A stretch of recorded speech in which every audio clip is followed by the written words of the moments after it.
A 26-year-old housewife named Purnima Tripura was locked inside the house for 4 days without food and water just because she gave birth to a female child. Moreover, she was tortured brutally by her husband, brother-in-law, mother-in-law and father-in-law by cutting her hand and leg with a broken glass and put salt in it.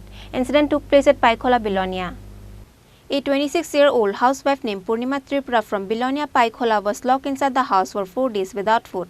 Her husband and family members did not even let her to drink water. Only reason she was brutally tortured is just she gave birth to a female child. Moreover, she was tortured brutally by her husband, brother-in-law, mother and father-in-law by cutting her hand and leg with a broken glass and put salt in it. In the end, after 4 days, Purnima somehow managed to get phone from the children nearby the house when she alone at home and informed about the incident to her brother. After that, the incident was reported at Bilonia police station and to the members of Shaki One Stop Center.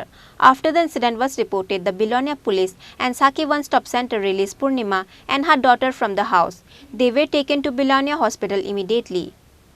এটা পূর্ণিমা দেববর্মা একজন আমাদের south ডিস্ট্রিক্টের একজন women ওনার ভাই আমাদের কাছে complain করেছে পূর্ণিমা ত্রিপুরা যে ওনাকে 4 দিন ধরে না খাইয়ে ঘরের ভিতরে বেঁধে রাখা হয়েছে সঙ্গে গ্লাস ভেঙে সারা শরীরে ওর কেটে ওই জায়গায় নুন লাগিয়ে দেওয়া হয়েছে একটাই অপরাধ কেন কন্যা সন্তান জন্ম দিয়েছে এটা শোনার সঙ্গে সঙ্গে আমাদের এখানে কমপ্লেন আসার সঙ্গে সঙ্গে আমরা ওমেন পিএসকে জানিয়েছি ওমেন পিএসের থেকেও স্টাফ এসেছে আমাদের সাহায্য করেছে ওনারা আমরা গিয়ে মেয়েটাকে ওনার শ্বশুরবাড়ি থেকে রেস্কিউ করে এখন হাসপাতালে এনে এডমিট করালাম খুবই শরীর খারাপ মেয়েটা তারপরে আমরা ডোমেস্টিক ভায়োলেন্স অ্যাক্টে মামলা করব থানাতে এফআইআর হবে আইপিসির আন্ডারে Purnima Tripura requested to punish and take action against her husband, brother-in-law, mother and father-in-law. আমার শ্বশুর শাশুড়ি খুবই কষ্ট দিয়ে আমার স্বামী তারা সবাই মিলে আমারে মারে ধরে আপনার স্বামী মারছে বিয়ে হয়েছে কত বছর 5 বছর চলে তো এই আপনার সন্তান কি আছে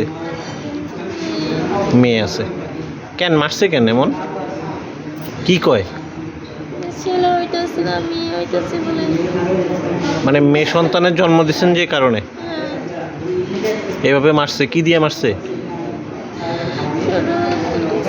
মানে ভূমিতে চলছে পেরেতে লাগতে মাসে এটা আমাকে মাথাতে মারছে এতে আয়না গ্লাস ভাঙিতে গ্লাস দিয়ে কাটতে দিছে গা আবার লবণ লাগাই দিছে লবণ লাগাই দিতেছে মারছে বাড়িতেই মারছে আমার কাছে যেন আমার দেওয়া তো গাড়িতে গিয়ে বাড়িতে আর কে কে আছে আমার শাশুড়ি আছে শ্বশুর আছে আবার আমার ঠাম্মা আমার স্বামী দেওর After the Bilonia Paikola incident got viral in various news channels, the people across the state were saddened by the incident. As such, the people of Tripura demanded strict action to be taken against her husband Rajesh Tripura, brother, mother and father-in-law, brother, mother and father-in-law on account of their inhuman and criminal act. Bureau Report, Chini Khorang.